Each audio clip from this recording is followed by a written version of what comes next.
sé si les ha llegado a través de los grupos de WhatsApp, de todos modos yo lo voy a subir ahora al aula virtual, la guía de cómo vamos a hacer las clases sincrónicas este año con los demás profesores. ¿Les ha llegado a través de WhatsApp? Perfecto. Sí, profe, a través del... Con Martín. Perfecto.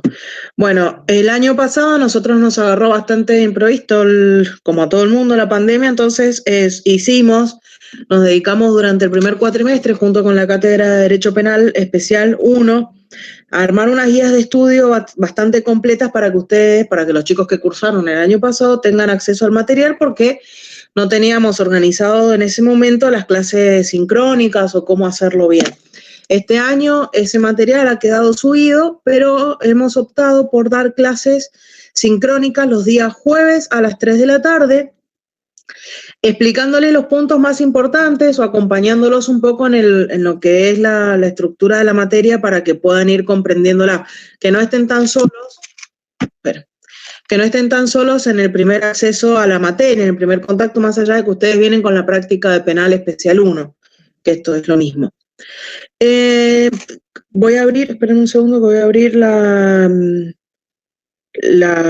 guía que hizo.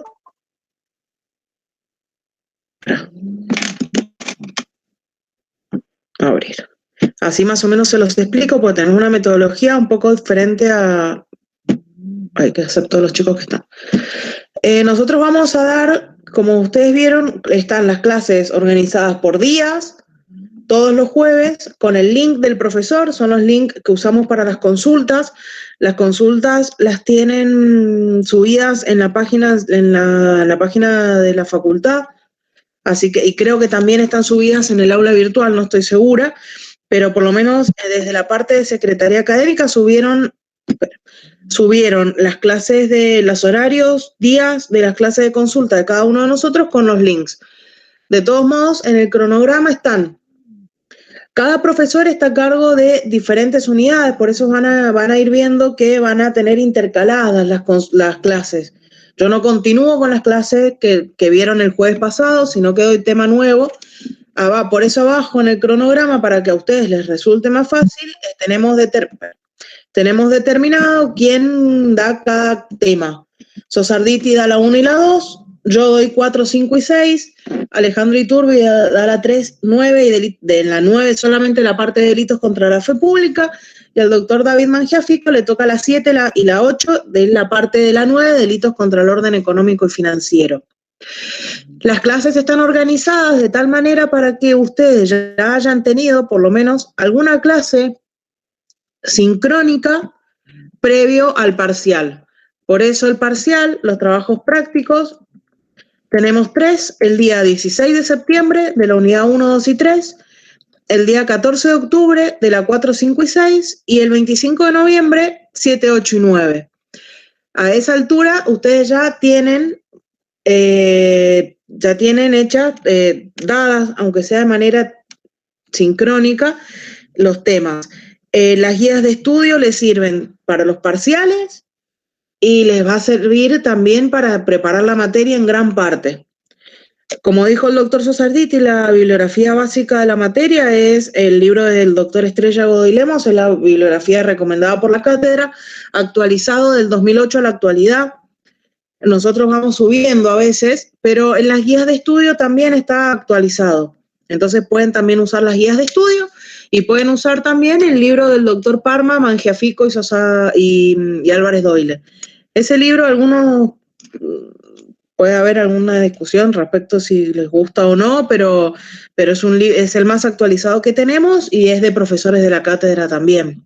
Así que no hay ningún inconveniente al momento de rendir si quieren usar ese libro. En algunos temas de cabecera, que mi intención es que vayamos viendo juntos cuáles son aquellos ejes temáticos más importantes de cada unidad. Esos, por lo general, no suelen estar modificados o actualizados. Entonces, está bueno que lo vean del libro de Estrella y Godoy Lemos porque es lo que está más afín al titular de cátedra, pero no hay ningún problema que estudien por donde quieran. Tienen otros autores, Núñez, Abozo, tienen un montón de autores que tienen códigos penales comentados. El que tengan acceso, pueden estudiar de ahí. no hay problema al momento de rendir. Al momento de rendir un examen final, para que ustedes ya vayan sabiendo, y se los digo ahora, así, porque no nos vemos conmigo, no me ven hasta dentro de un tiempo, al momento de rendir, pueden rendir con código, o sea, no hay necesidad, no es práctica de esta cátedra que se sepan el código de memoria, ustedes pueden rendir con código en la mesa final, porque al fin y al cabo lo que nosotros vamos a hacer son preguntas prácticas también, de vincular delitos, de poder entenderlos y poder explicarlos, entonces no hay ningún inconveniente en que ustedes puedan usar el código. Así que en los prácticos no, más allá de que los prácticos van a ser remotos, van a ser, trabajo en el Poder Judicial, estoy acostumbrado a presencial, la división entre presencial y remoto, acá es sincrónico y asincrónico.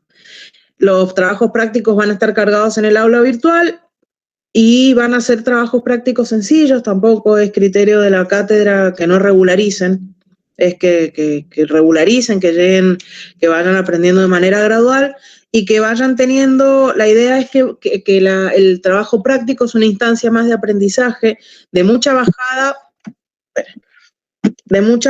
a la práctica de lo que hemos visto en teoría ahora. Por lo tanto, suelen ser casos prácticos, de resolución de casos prácticos, los trabajos prácticos. ¿Dudas respecto del cronograma, respecto de prácticos, respecto de finales, bibliografía, algo? ¿O algo que quieran consultar antes que...? No, profe. Pero está bien, estamos bien todos. Me escriben, yo tengo el chat abierto. Así que no hay ningún problema. Creo que tengo el chat abierto, sí, acá lo tengo. Perfecto. Mi idea hoy era darles la 4. La unidad 4 es eterna, es muy larga y tiene varios temas importantes. Es una unidad bastante complicada, no es complicada, es bastante simple, pero el problema que tiene es que es larga. Así que la idea sería darles los ejes troncales, que a mi entender son el delito de... es el delito de incendio, explosión, inundación, estrago culposo, explicarles bien todo eso, y que también les quede claro el tema de portación y tenencia de armas, y que puedan entender los criterios principales de estos delitos.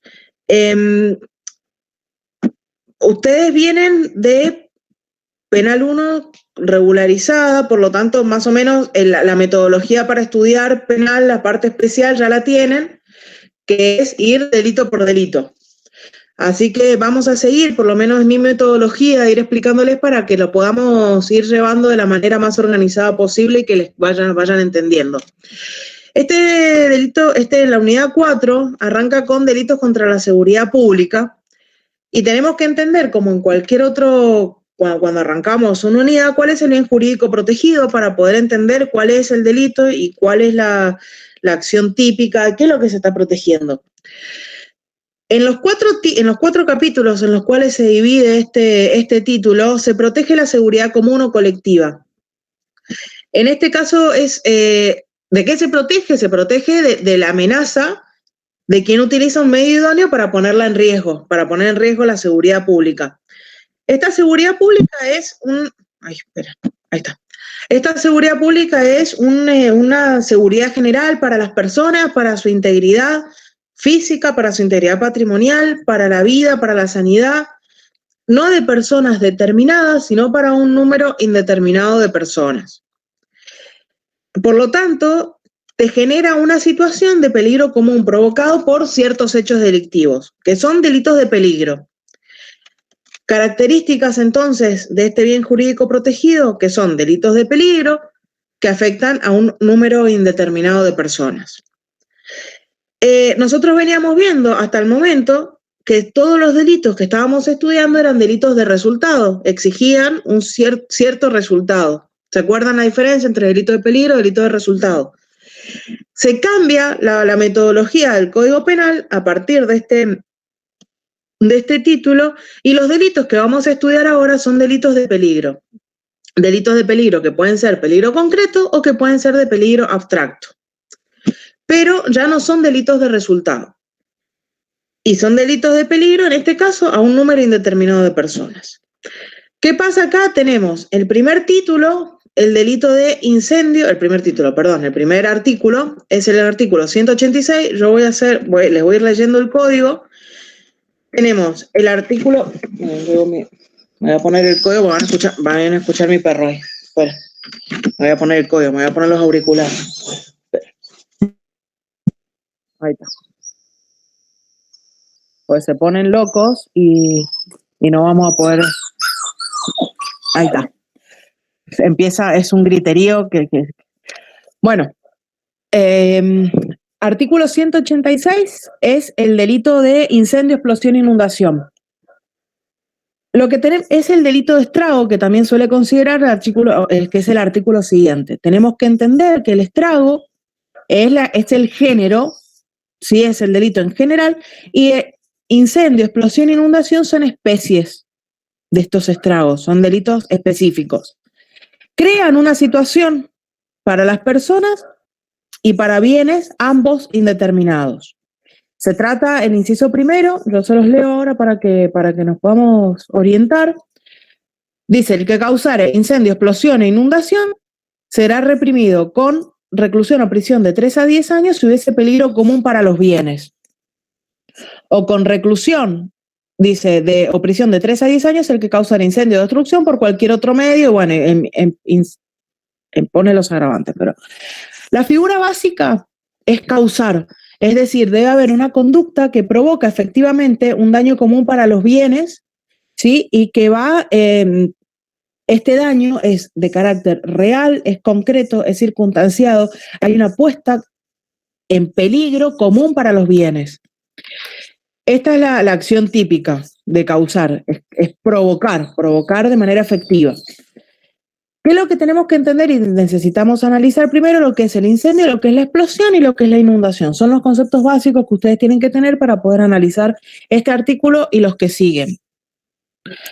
El incendio, espérenme 2 segundos.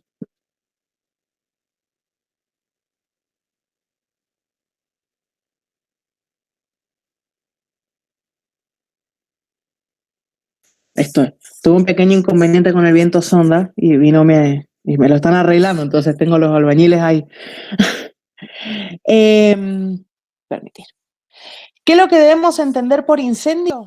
Incendio es un fuego de carácter peligroso que tiene la aptitud de provocar un peligro común para los bienes, pero no es cualquier fuego, o sea, no es un incendio común, controlado, que yo voy realizando, que yo puedo llegar a realizar y que lo tengo controlado. Por ejemplo, cuando prenden fuego las hojas del viento para poder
Perdón, ¿me escuchan bien?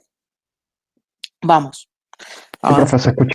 Perdón, les pido Sí. disculpas. Un día de mierda, pero bueno.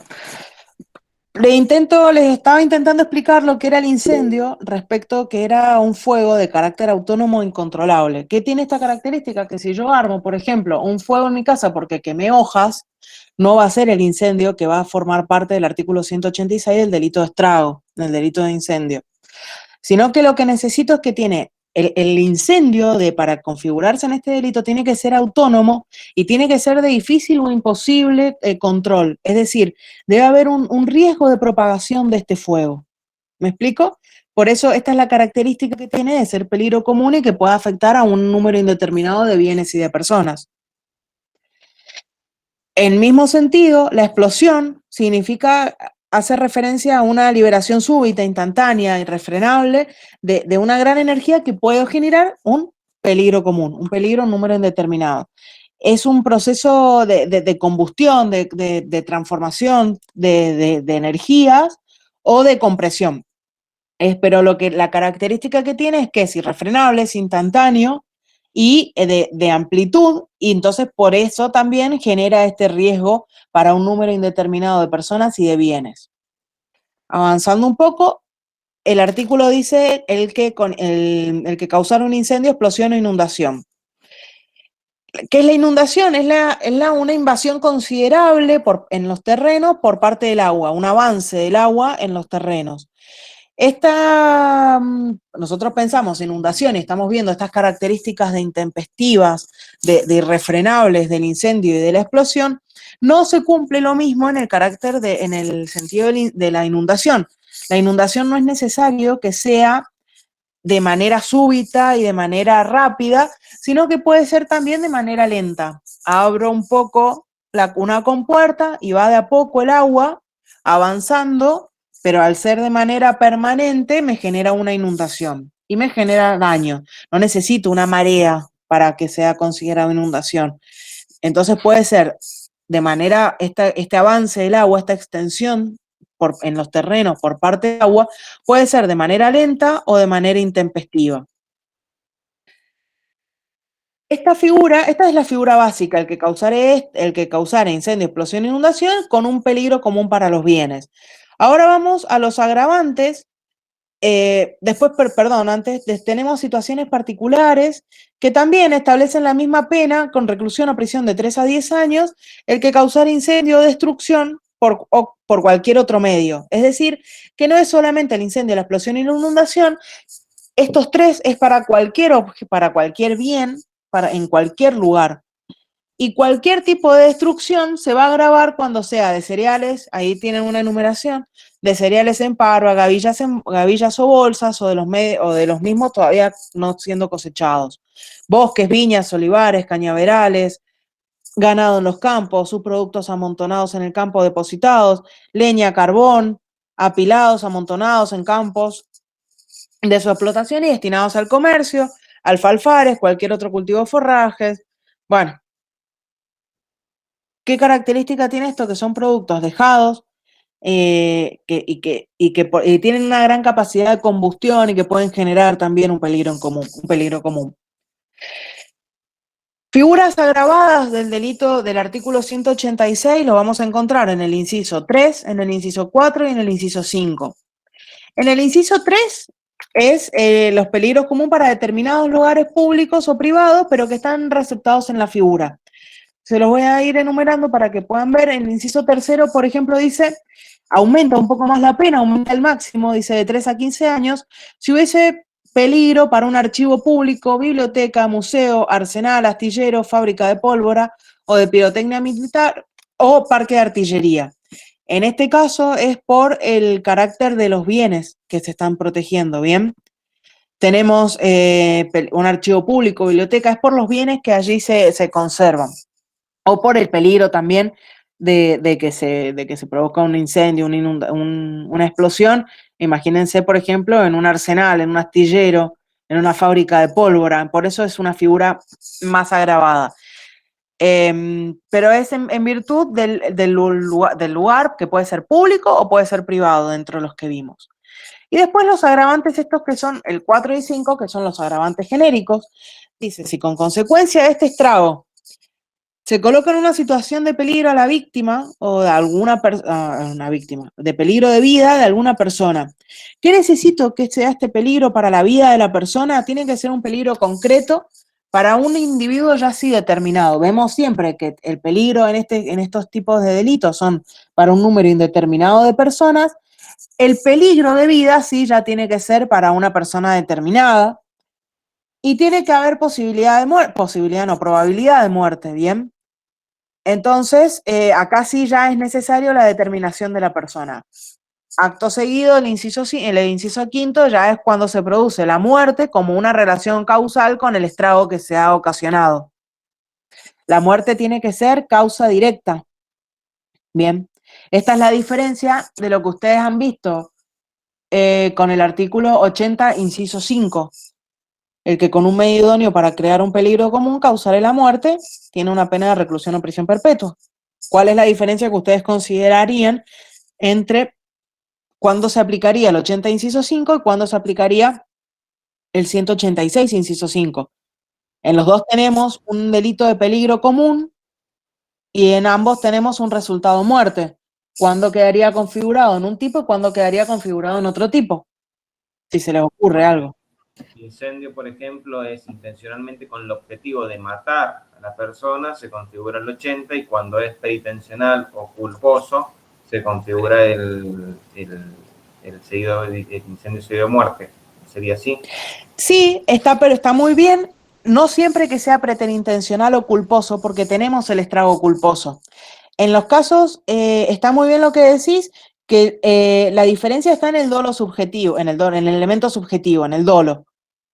En el 80, inciso 5, existe un dolo homicida, y el delito de peligro común es un medio para poder generar este fin que es el homicidio. ¿Bien? Diferente es el 186, que el resultado muerte resulta ser consecuencia causal de un estrago, pero el dolo radica en haber causado este estrago. Bien, no tiene el dolo directo en la causar la muerte. Está perfecto lo que has dicho, con esta salvedad nada más. Hay que analizar el elemento subjetivo del tipo y el elemento subjetivo del autor para poder determinar si vamos a estar en un homicidio agravado o en un estrago agravado. Profe, le hago una consulta. Cuando de que hay como que se establece la misma pena para el caso de que, por ejemplo, se incendiaren cereales, bosques, ganado, etc. Ajá. Acá, ¿cuál es la diferencia con el inciso anterior? O sea, que no es un incendio como catastrófico, que es un incendio común. O es un incendio... Con el inciso anterior es el inciso que genera un peligro de muerte. En estos casos hay un incendio, una explosión o una inundación y se genera la muerte de una persona. Tiene las mismas características. Claro, no, pero yo me refiero al inciso primero con relación al inciso segundo, la diferencia de esos dos incisos, que vendría a ser el primero... Ah, es el mismo, es a través de... Sí, es lo mismo, y es la misma pena. Lo que hace es una determinación, y lo que hace también es que el inciso segundo habla de que causara incendio o destrucción por cualquier otro medio.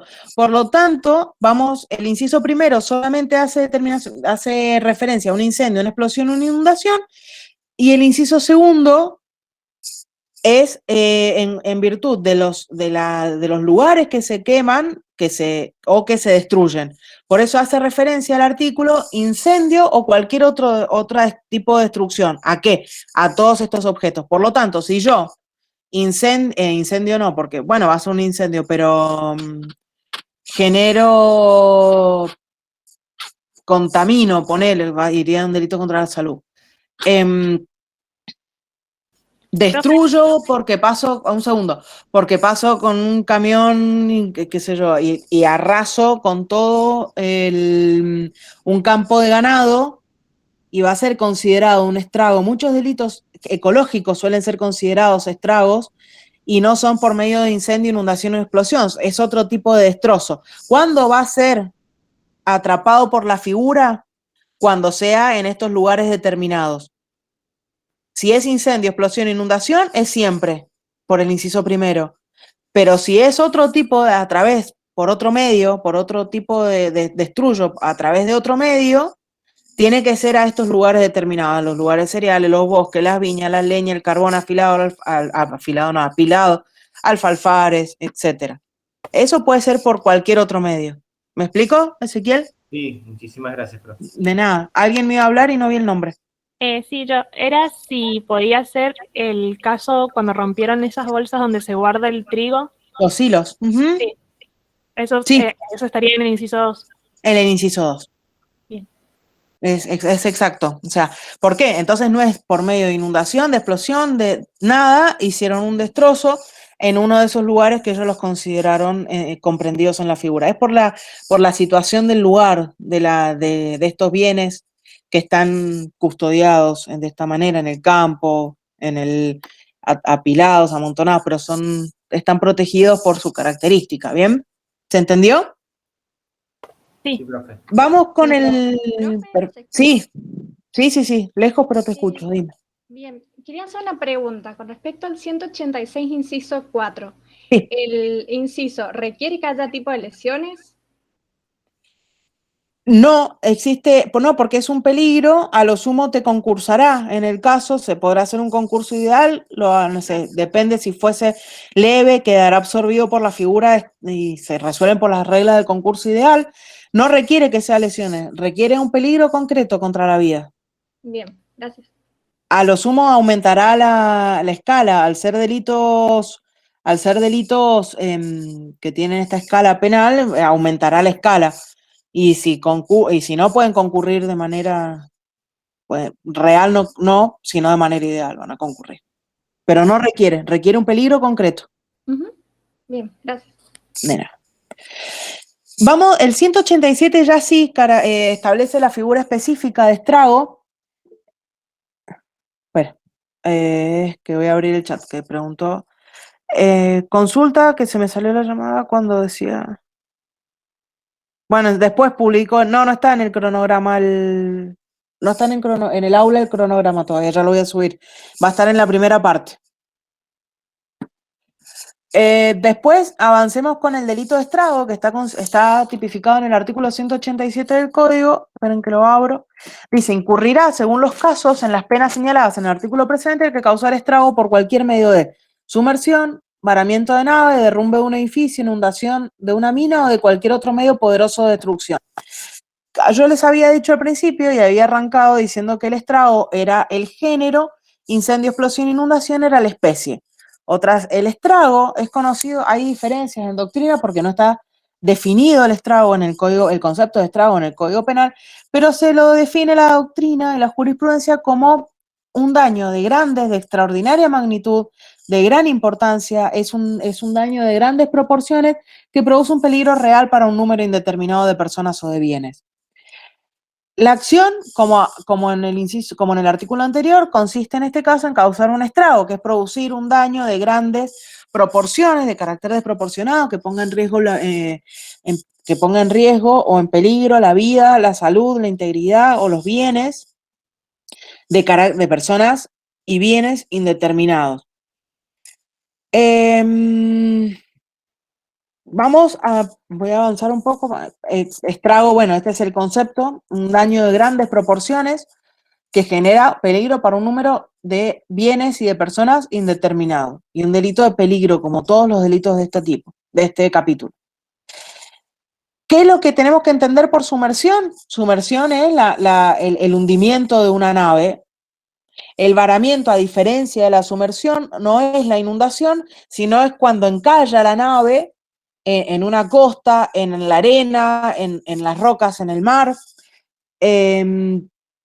Derrumbe de un edificio, bueno, su caída, el desplome, la precipitación, no hay mayor problema con este concepto. Lo que sí tienen que tener en cuenta, porque suelen preguntar, es si el edificio hace falta que esté habitado o no para poder ser considerado derrumbe dentro de este tipo penal. Y como ya les dije, esto abarca el peligro a la seguridad, peligro abstracto, peligro concreto, pero en este caso no hace falta que el edificio esté habitado para estar considerado dentro del artículo 187. ¿Por qué? Porque puede haber generado también un peligro para los bienes aledaños a la zona de derrumbe. ¿Bien? Entonces no es necesario que esté habitado. Y la mina, ustedes recuerden, no piensen en la mina como, no como las minas de excavación, sino como una mina como el aparato explosivo. Bien, eso es lo que está tipificado en el artículo. Les había mencionado recién que el artículo que había un estrago culposo, y existe la posibilidad de que se generen estos delitos de manera culposa. El artículo 189 dice que por imprudencia, negligencia, impericia en su arte o profesión o por inobservancia de los reglamentos o ordenanzas, causaron un incendio u otro estrago. Y se va a agravar si se pusiese en peligro de muerte a alguna persona, se causara la muerte a alguna persona, se va a elevar hasta 5 años. De 1 mes a 5 años. En este caso es aquella persona, porque es raro considerarlo, pero el estrago culposo se da en aquel sujeto activo que no actuó con la debida diligencia de un hombre prudente, de un hombre cauto, al momento de realizar estas acciones típicas. Debe existir entre la conducta realizada por el sujeto activo y la que debería haber realizado una situación de deber de cuidado. Nosotros tenemos cuidado cuando, por ejemplo, estamos tenés una finca, por ejemplo, y sacás las hojas y con cierto cuidado y tomás ciertas precauciones para que la quema de esas hojas no se desbande y no genere un peligro común y no se prenda fuego que sea de carácter incontrolable. Lo amontonás, le ponés, qué sé yo, tierra a los costados, lo vas controlando, tenés algún medio para apagarlo, o sea, tomás ciertas precauciones. Es decir, la diferencia que existe entre este actuar y el que debería haber hecho es el deber de cuidado que es necesario observar y que cualquier persona tiene que haber tenido y que es lo que le resulta imputable, no haber tenido este deber de cuidado. El obrar culposo en este caso resulta ser un deber o un delito de peligro de carácter concreto. Necesitas que haya existido realmente el peligro. No es no admite un peligro de carácter abstracto. Por lo tanto, es necesario que haya existido peligro concreto, es decir, que haya habido un incendio o alguno de los estragos recogidos que están considerados en el artículo 187, y que sean de carácter culposo, es decir, que se haya demostrado que no ha observado los reglamentos, que no ha observado la imprudencia, impericia, todos los elementos propios de cualquier delito culposo. Pero aplicado en este caso es que no actuó con la debida diligencia. Bueno, el agravante del 189, que es el estrago culposo, es lo mismo, es el peligro, la situación de poner en peligro de muerte a alguna persona o que se causara la muerte de alguna persona. Bien, ya son 2 delitos de resultado y que necesitamos la determinación del sujeto pasivo. No es un sujeto pasivo indeterminado. A grandes rasgos, lo más importante de incendio, explosión, inundación, estragos es esto. Sí me interesa que les quede claro ahora el 189 bis, que cuando tengan su primer encontronazo van a ver que es eterno el artículo. Y mi idea es poder ordenárselos y que le queden 2 conceptos claros, fundamentalmente respecto de lo que es la tenencia y la aportación. Tenencia y portación de armas.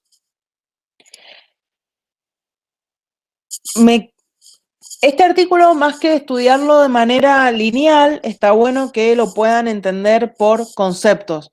Van a ver tenencia y portación. Me interesa a mí, que por lo menos en esta clase, que les quede clara la tenencia y portación de armas de uso civil, con el agravante de armas de uso de guerra, pero van a tener también lo que es la primera parte del artículo, que es la tenencia y ahí se los digo, se me cerró. Todo lo que es causar daños en las máquinas, en la elaboración de productos, cuando se adquiere, cuando se fabrica, cuando se suministra, se sustrae. Cuando se sustraen o tienen en poder bombas, materiales, aparatos, todos bombas que son aparatos capaces de liberar energía nuclear, materiales radiactivos, sustancias nucleares, desechos isotópicos, radiactivos, materiales explosivos, inflamables. Vemos siempre que está esta situación de riesgo común latente siempre en todos los objetos del delito. Entonces, estos primeros artículos no se los voy a dejar para que ustedes lo vean. Cualquier cosa, yo siempre los lunes estoy en consulta, pero quiero avanzar un poco. Pero reprime al que contribuye a la comisión de delitos contra la seguridad común a través de estos medios, el que tiene estos materiales sin la debida autorización y al que los produce, los fabrica, al que los realiza, al que los distribuye, los comercializa, etc. Y después el inciso continúa y habla de la simple tenencia de armas de fuego.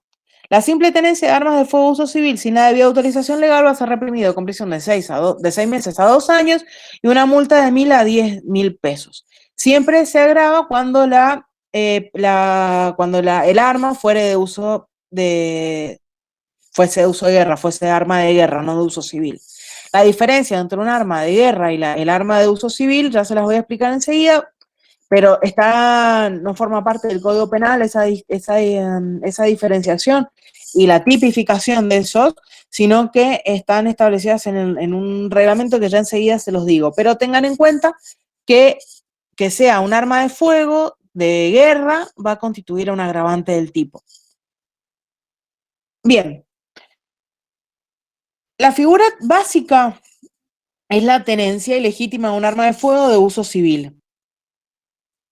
La tenencia recae en el simple poder, en detentar el arma, y se requieren 3 elementos para poder constituir la tenencia legítima que figura en el artículo 189.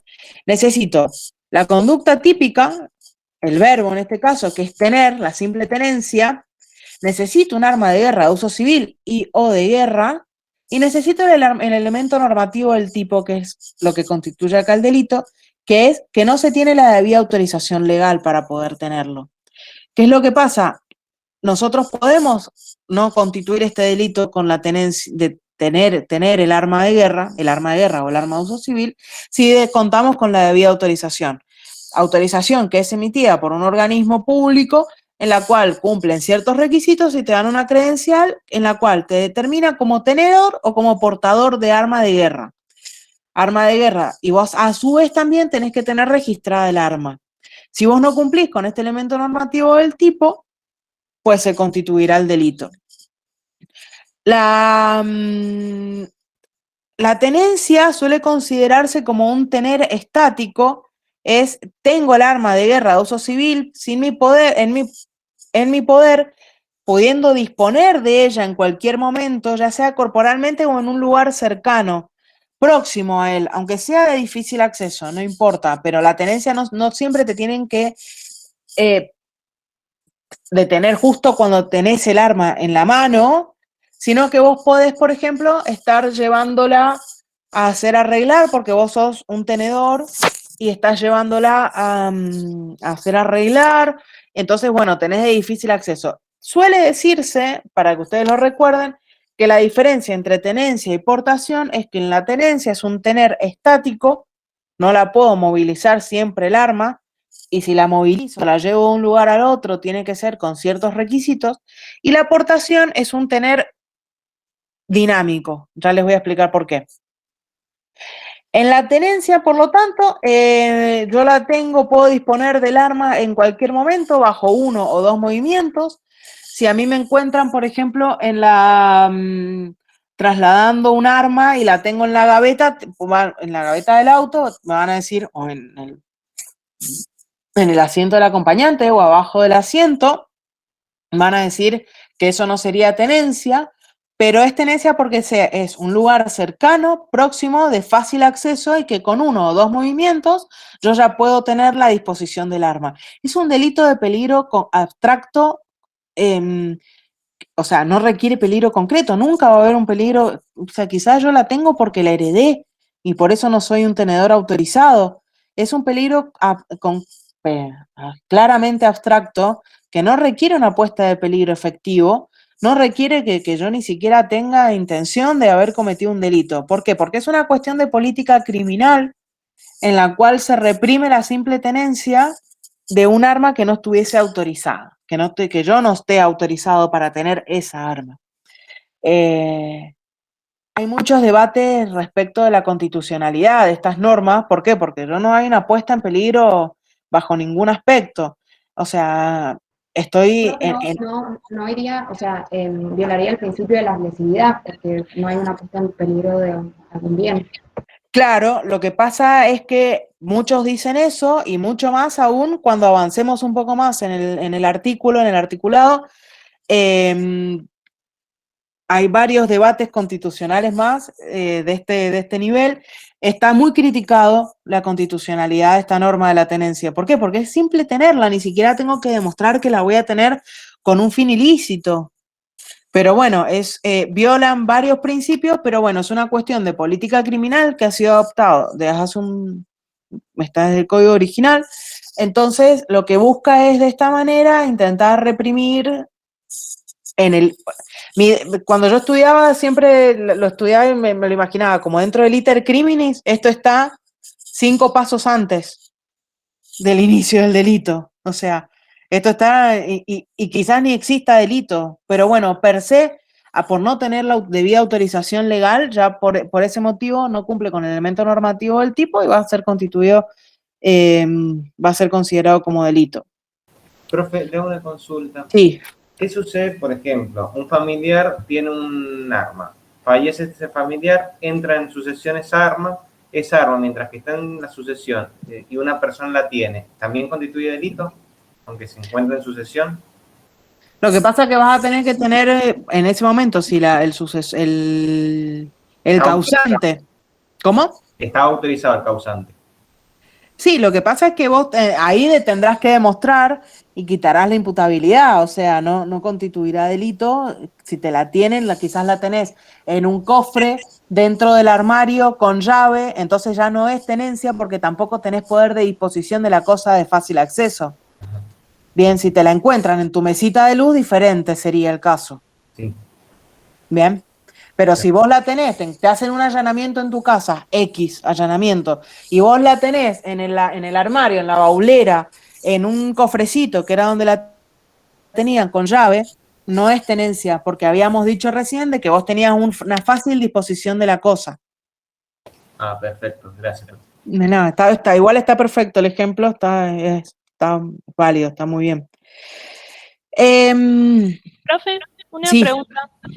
Si el arma está cargada o no está cargada, ¿es lo mismo, o sea, en cuanto a la cantidad de años, o puede ser como un tipo agravante?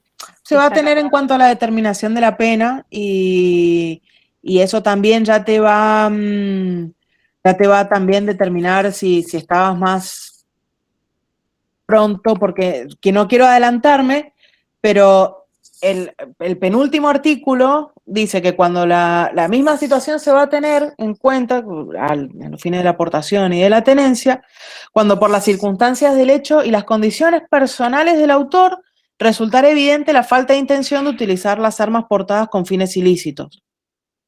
Entonces, es un atenuante y ahí incluiría también la situación que vos planteás. Nosotros dentro del 189 bis tenemos algunos agravantes y algunos atenuantes. Las circunstancias del caso es que, por ejemplo, yo la estoy llevando porque, como decía el compañero, la heredé y la quiero llevar a hacer arreglar, la quiero llevar al tirolés, que ahora se fundió, pero cerró con la pandemia, pero lo querés llevar a una armería para que la limpien porque la querés vender y te encuentran justo, entonces vos podés fundar tu situación en este penúltimo inciso, que es cuando por las circunstancias particulares del autor, ¿sí? O circunstancias del hecho, resultar evidente la falta de intención de utilizar esta arma con fines ilícitos. Bien, o sea, todas son situaciones que se tienen en cuenta. Este artículo, este inciso, también tiene una crítica constitucional porque está hablando de las circunstancias de hecho que giran alrededor y también el tema de las condiciones personales del autor. ¿Y qué debes entender por condiciones personales del autor? Si tiene antecedentes, si no tiene antecedentes, si registra causas penales anteriores, si no, si es la primera vez, si tiene trabajo, si no, todas las condiciones personales, entonces te van a decir que lo que le alegan que sería un derecho penal de autor. Y está bien. O sea, quizás una persona que acaba de salir de la cárcel con una libertad condicional no tiene fines ilícitos. Y sí le van a ir en contra, o sea, sí, seguramente que si vas vos y que no tenés, supongo, que no tenés causas penales, antecedentes ni nada, una persona que no tiene ningún tipo de causa penal, que no tiene nada, que está limpia, que nunca ha cometido nada, y va una persona que registra antecedentes penales y esa persona con virtud de este artículo sí van a considerar que tiene fines ilícitos. Bien, por eso tiene esta crítica constitucional este inciso. Sí, ahí está viendo el último párrafo, que es el de registrar antecedentes penales. Ahí Por delitos dolosos. sí, es mucho mayor la pena. Claro, ese es un agravante. Sí. O sea, un atenuante es que yo, tenedor o portador, y demuestro que por las circunstancias del hecho y las condiciones personales mías no tengo fines ilícitos, y después se aumenta aún más, o sea, hace un paso más en lo que sería derecho penal de autor, y te dice que si vos registrás antecedentes penales por delitos dolosos contra las personas o el uso de armas, o te encontrás gozando de una excarcelación, exención, y portar un arma de fuego en cualquier calibre será reprimido con 4 a 10 años, aumenta la pena. Esto son críticas constitucionales que quería dejarle planteadas al final, me adelanto, no pasa nada, pero bueno, está todo viciado de críticas, de cuestionado, de anticonstitucional este artículo. Quería que les quedara el decreto en el cual el decreto ley a través del cual se determina cuáles son armas de guerra y armas de uso civil. Es el decreto 395 del 75, y después tenemos el 26082 del año 51. O sea, son los que determinan cuáles van a ser consideradas armas de guerra y armas de uso civil. Hace una diferenciación en cuanto al mango, en cuanto a cómo se portan, si son de puño, si son de brazo, si son de hombro, el calibre que tiene, si son la diferencia entre revólver, entre arma de fuego, entre pistola. Bueno, todas esas están explicadas en estos decretos ley, y son muchas veces considerado como que es la propia autoridad administrativa la que en definitiva va a terminar dotando de forma a esta figura. Me interesa que les quede claro la diferencia con la aportación. El delito de aportación es el que lleva el arma consigo, el arma, la munición, el cargador, la recámara, los alvéolos, es decir, la diferencia es que esta arma está cargada para su uso inmediato y aparte que yo la transporto.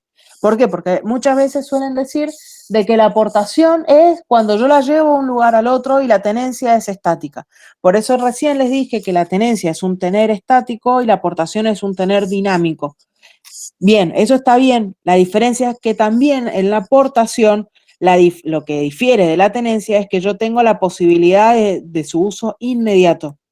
Diferente a que si yo la tengo yo llevo el arma vacía en la gaveta y tengo las balas en el baúl. Eso es tenencia. ¿Por qué? Pues no tengo el uso inmediato.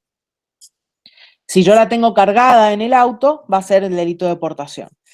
Sin la debida autorización, nosotros necesitamos dos tipos de autorizaciones diferentes. Necesito la autorización para tener y la autorización para portar.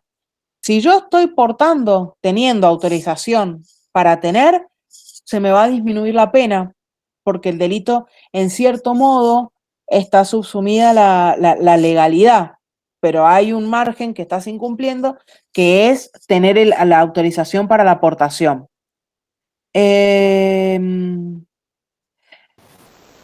Es criterio de la cátedra considerar de que no necesariamente tiene que estar siempre cargada el arma, sino que las municiones están al alcance, cosa que yo en un solo movimiento puedo disponer del arma con aptitud para el disparo. ¿Bien? Diferente que en la tenencia, que sí, yo las tengo en lugares diferentes y que la posibilidad de disposición de la misma es mucho más engorrosa. ¿Entienden bien la diferencia entre tenencia y portación? Sí, profe. Perfecto.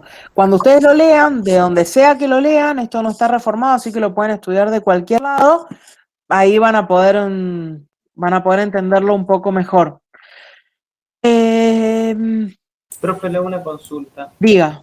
¿Qué pasa con las armas que no son de fuego? Por ejemplo, el gas comprimido, el aire comprimido. ¿No entran en el tipo? O sea, por la exclusión de la literalidad del artículo, no entran. O sea, no constituyen un delito. O sea, si yo te porto un gas comprimido por la calle, no pasaría nada. No, porque son armas de fuego. Hay que ver si no están incluidas dentro del decreto. Bien, pero si no van a ser consideradas armas impropias. Ah, perfecto. Pero si son armas de fuego que están encuadradas dentro del decreto ley que yo les acabo de decir, sí va a ser del tipo. Es el decreto ley, es como, de ahora en adelante todos estos delitos suelen ser normas penales en blanco que se necesitan llenar con decretos reglamentarios de parte de la actividad administrativa, de parte del órgano administrativo que es, sí, yo se los digo, es el 395-75. Se los pongo escrito, es el 395-75. Ese es el decreto reglamentario y el 26082/51. Perfecto. Buenísimo que lo hayan, ahí lo compartieron en el chat. Yo no me puedo meter, ya es mucho. Ya es mucho si lo buscaba ahora. Eso estaría bueno que ustedes lo vean, lo tengan agregado también, se lo impriman para poder completar y poder hacer un entendimiento más cabal de lo que es el tipo. No les van a pedir nunca la diferencia.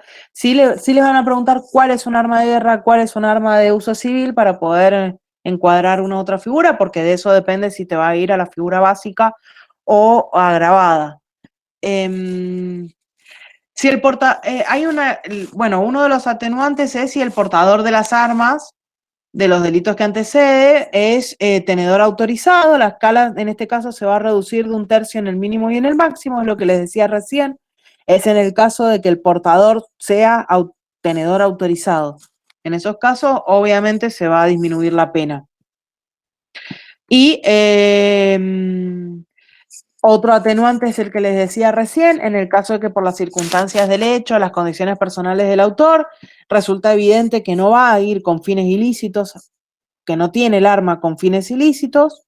Y después, el último, el tema del agravante, cuando fueren, antecedentes penales por delitos dolosos contra las personas o con el uso de armas o se encontrare gozando de una excarcelación o exención de prisión. Acá le suelen preguntar en la mesa, dice, bueno, y si cometió un homicidio culposo, un homicidio preterintencional, y les describen el homicidio, que resulta ser un homicidio preterintencional, ahí nosotros estamos evaluando si ustedes pueden subsumir en el tipo penal una situación fáctica de un delito preterintencional, de un homicidio preterintencional, y que lo puedan identificar, saber que el agravante en este caso es para los delitos culposos. Bien, o cometidos con arma. Entonces tengan en cuenta esto, es lo que le digo, ¿ves? Esto no se resuelve, no va a ser un caso que se resuelva con el código, porque el código ustedes lo pueden tener abierto y dice, delitos dolosos contra las personas con el uso de armas. Bueno, nosotros en la mesa le solemos dar un caso práctico, un delito intencional, de un delito culposo, o bien de un delito doloso, y saber si se encuadran en esta figura como antecedentes para el agravante, ¿bien? Como elemento del tipo para el agravante. Entonces, eso es lo que yo les decía recién, ¿por qué les dejamos usar el código? Porque ustedes en este caso tienen que saber subsumir el tipo, la figura que le estamos dando, la situación fáctica, subsumirla en el tipo penal y poder saber si va a ser alguno de los que están incluidos en este agravante.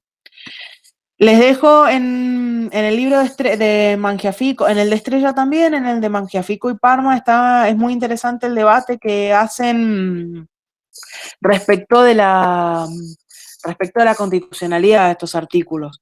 Y después, se va a penar también, por ejemplo, el acopio de armas de fuego, el que entregara un arma de fuego a quien no acreditare su condición de legítimo usuario, o sea, si yo entrego un arma de fuego, o sea, también a quien no me demuestra a mí que es un tenedor, también va a ser considerado dentro de este artículo, pero la figura principal, y también el último inciso, es el del que adultera o suprime el número o el grabado del arma de fuego. Las armas, cuando vos sos tenedor o portador, vos tenés identificada el arma y tenés registrada, son bienes registrables.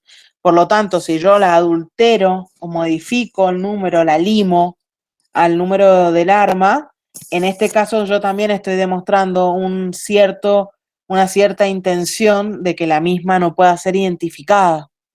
Entonces, otra vez vamos con los delitos de peligro abstracto. Yo estoy suponiendo que genera un peligro para la seguridad común porque es la posibilidad de que se cometan delitos con un arma que va a ser de difícil identificación. Bien. Mi idea es que cuando ustedes vayan a estudiar, yo sé que decirles que es muy prematuro que estudien todavía estas unidades, pero bueno, para el segundo parcial, que ya están incluidas, los lunes yo estoy siempre en consulta. La clase que viene mía, que ahí la tiene el cronograma, es el mes que viene, y yo les voy a dar las 5 y después las 6. Les voy a intentar dar una unidad Hoy fui muy rápido porque es una unidad larga y me interesaba que les quedara claro. Estrago y tenencia y portación, sabiendo que el 189 y dejando en claro, bueno, que voy a leer el chat. Me pregunta si las armas pueden ser adquiridas en lugares habilitados. De a uno. Para ello, aunque tenga autorización. Ay, me perdí. Profe, ¿pueden ser adquiridas en lugares habilitados aunque tenga autorización para portarlas? ¿Sí? No entiendo la pregunta, Pedro. O sea, ¿podés adquirirla en lugares habilitados? Sí. Aunque tenga autorización para aportarlas. La aportación es mucho más que la tenencia. Quien tiene la aportación de un arma de guerra, no es de un arma de guerra, un arma de fuego, tiene íncita la tenencia. No así la aportación en los casos cuando yo soy tenedor. Si yo soy tenedor, no tengo autorización para aportar. Pero si yo tengo, eso. Son lugares. Y lo que pasa es que el arma tiene que estar registrada. Entonces te tienen que dar los papeles del arma. Bien, al ser un bien registrable, o sea, tiene un número de registro, no debería ser vendida en lugares que no estén habilitados para ello.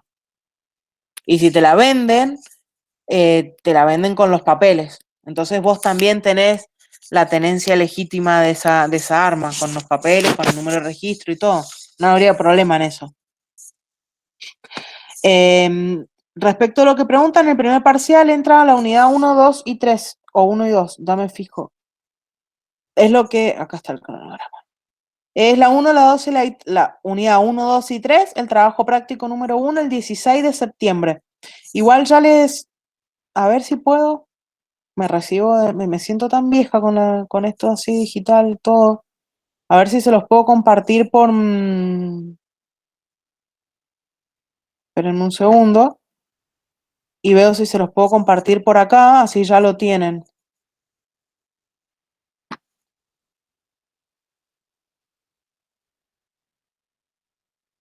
Espera. Cronograma, Derecho Penal Especial. A ver. No. No se pueden adjuntar archivos acá, ¿no? ¿Cómo se hace? O si no, lo mando por WhatsApp. Si alguien me agrega, les dejo mi WhatsApp y se los mando por las dudas. Sí, compartir pantalla, sí. Miren, si quieren, se los comparto.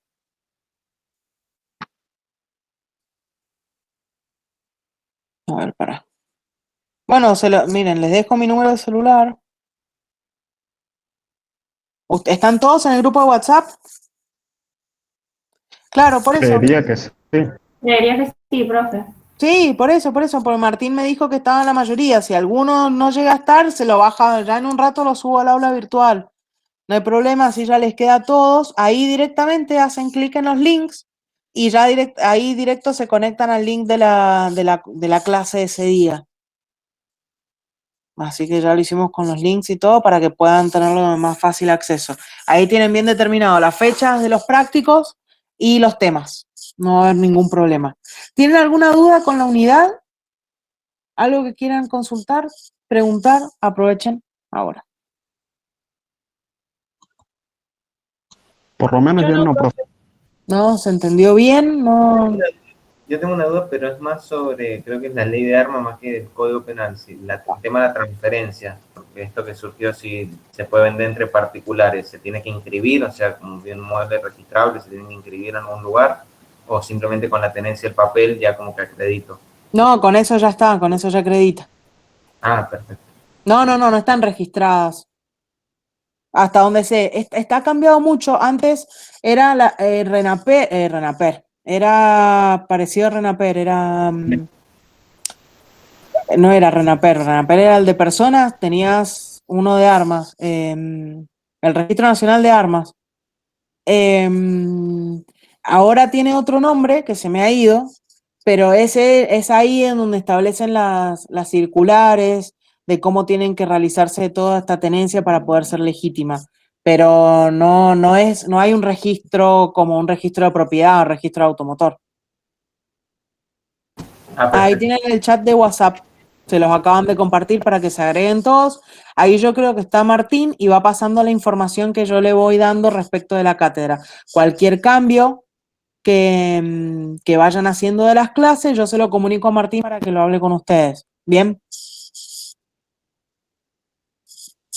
La clase que viene, el jueves que viene, ya les toca con el doctor Mangiafico y seguro va a arrancar a dar delitos contra la administración pública y conmigo después vamos a ir viendo la unidad 5 y 6. Así que, sin más, los dejo para que estudien, para que hagan algo y cualquier cosa, yo de todos modos les dejo. Ahí está, ese es mi teléfono celular, cualquier cosa me hablan ahí, les dejo mi mail, porque esperen, cuando me escriben por el aula virtual, se me va a correo no deseado y a veces no lo veo porque se me borra.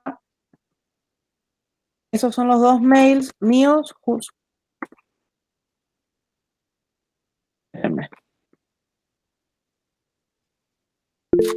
Ahí está, esos son mis mails y mi teléfono. Lo único que les pido es que si nos van a preguntar, porque suelen a veces mandarme mail a mí y a los demás profesores. Lo que suele pasar en eso es que yo me confío que otro va a contestar y así nos confiamos todos y al alumno quizás no le contestó nadie, porque hacen una pregunta específica o lo que sea y a veces todos creen que el otro está contestando. Entonces, si es una pregunta a alguno o intenten hacerla a un profe determinado, las preguntas, porque ya nos ha pasado que después no termina contestándole ninguno. Así que, bueno, chicos, ahí tienen todos mis números de contacto y los lunes de 7 a 8 doy clase en este link también. Así que consulta, cualquier cosa que necesiten.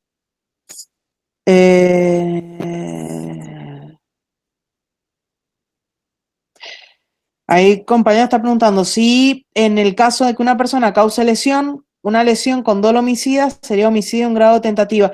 Ahí va a determinar, va a influir mucho. En un primer momento, si vos tenés dolo homicida, va a ser considerado homicidio en grado de tentativa porque el dolo se ha podido determinar que es un dolo homicida.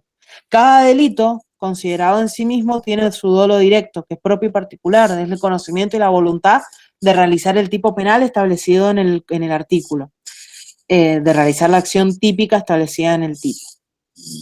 Si yo realizo, yo creo que tu duda es cuándo va a ser considerado homicidio en grado tentativo y cuándo va a ser considerado lesión grave, gravísima. Y eso va a ser lo que va a determinar uno u otra tipificación, va a ser el dolo directo, el dolo del sujeto activo. Muchas veces cuando no se logra determinar el dolo homicida, se baja la calificación legal a lesiones. Pero si vos ya demostrás que tenés dolo homicida, va a ser homicidio en grado de tentativa, si no se consumó el homicidio.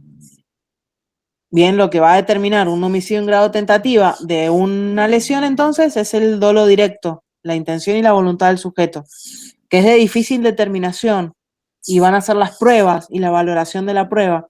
Entonces, va a ser lo que te va a determinar uno u otro tipo. Pero nada más que eso. Chicos, ¿algo más? De lo que quieran, no hay problema. ¿Estamos? Bueno, nos vemos ustedes el jueves que viene y conmigo el lunes o los lunes o ya la próxima clase. A disposición, cuando quieran, me mandan un mail. Muchas gracias, profe. Bueno, chicos, Profe, a disposición, perdón. digan. Justo acá estaba viendo el tema del cronograma y el tercer parcial es el 25 de noviembre. ¿Está bien la fecha? Me parece que... Porque esa época es mesa de finales. La fecha del Intentamos que tercer parcial. intentamos que no coincidieran con las semanas de los finales. Bien, Si coincide, se cambia. perfecto. Pero como no, a nosotros, por ejemplo, el 6 de septiembre tenemos la mesa de agosto. Y Ujú. como no sabemos bien todavía la fecha, le hemos puesto estimado con lo que tenemos hasta el momento. Ujú. Siempre, o sea, Martín me avisa si coinciden las fechas y las cambiamos, no hay problema. No Ujú. le vamos a hacer en semana de finales un parcial. Bien, bien. Perfecto, Bueno. profe, gracias. No, de nada. Chicos, que estén bien, cualquier cosa a disposición. Gracias, profe, hasta luego.